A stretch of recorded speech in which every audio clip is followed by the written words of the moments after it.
Welcome to our Food for Thought segment dedicated to the business, science, and politics of all things food.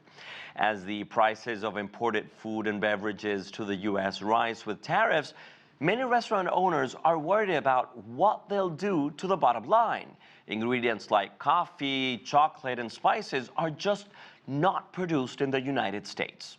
Despite those numbers, OpenTable data shows Los Angeles diners from online reservations actually went up 11% in May compared to the same month last year.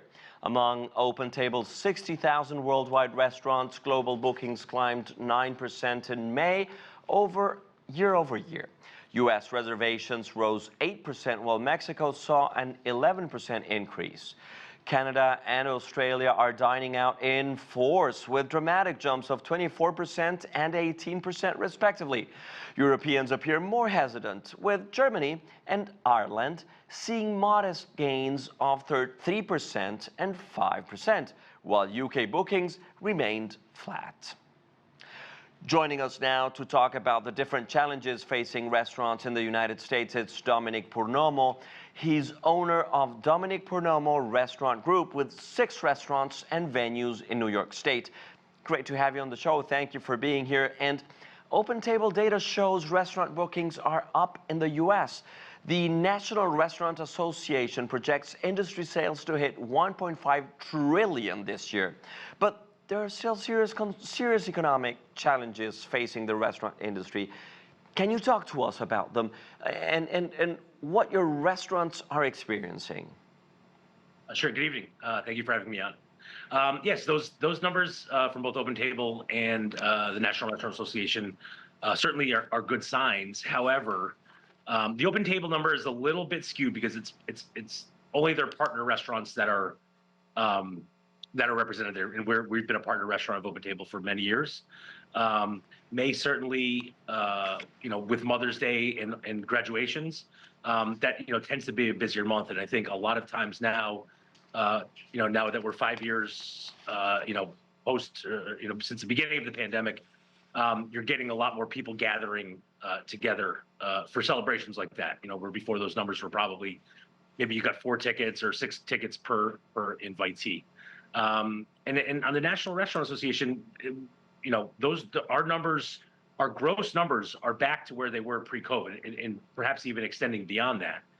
However, our cost of doing business is up about 40%.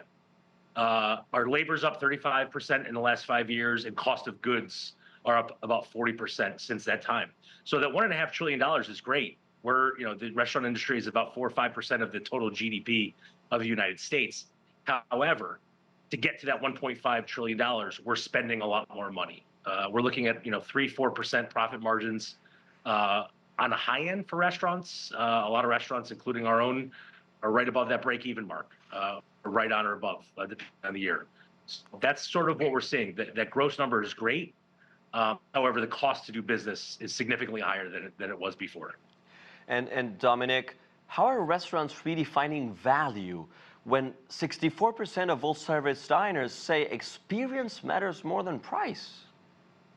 Yeah, I mean, I think one of our most important things in the core of what we do in our restaurants is the hospitality portion, that people feel comfortable, that they feel respected, that they feel seen, that they feel that's what really draws them to the restaurant.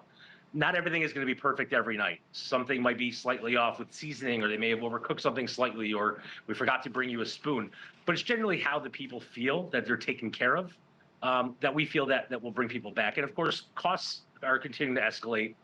And what we're seeing is that people are loyal because of that hospitality, but at the same point is they're not coming in as frequently as they were. Foot traffic is down. So we have people that they want to come to our restaurants, they want to support our restaurants. However, people are are tightening up their budget, and especially with the volatility of the market that we've seen, people are slowing up a little bit and are a little more hesitant with their discretionary income.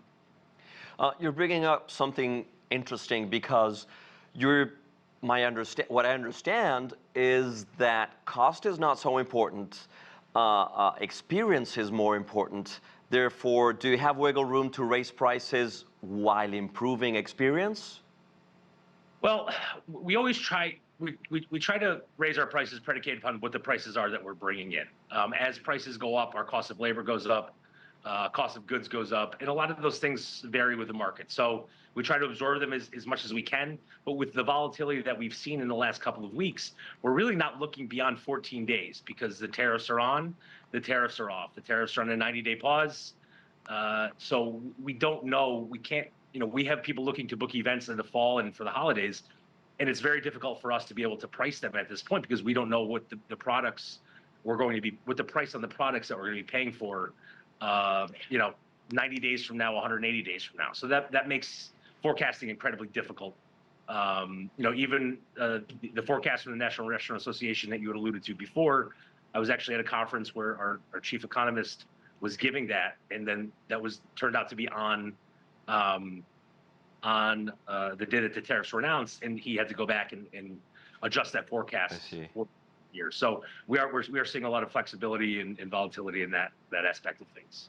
And Dominick, let me stay here because we're speaking about experience. We don't know what the future cost is going to be, but we know one thing for sure: your staff has to be taking good care of those who support your business, right? And we're projecting 200,000 new restaurant jobs in the U.S. this year. These are critical to make the experience valuable to all your supporters and your clients, customers, guests. What recruitment strategies are proving most effective now? Well, I think just like we discussed, treating the guests with a high level of hospitality, we apply that same thing to the members of our team that work here, that they do feel valued, they do feel seen, and they do appreciate the product. And I think that's really what keeps them coming here, because, especially people that work in a dining room or, in service positions, when their primary sense of pay is in tips, that can fluctuate night to night, week to week, month to month. However, if it's a place that they feel good and they feel respected, and we want them to buy in and make them a sense that they have some ownership of the restaurant and that they feel proud to be here. Interesting. Dominick Purnomo, great having you. Appreciate your insights. Very much. Appreciate you. And that's it for this edition of Food for Thought. But for other special content, please visit our website, cgtn.com.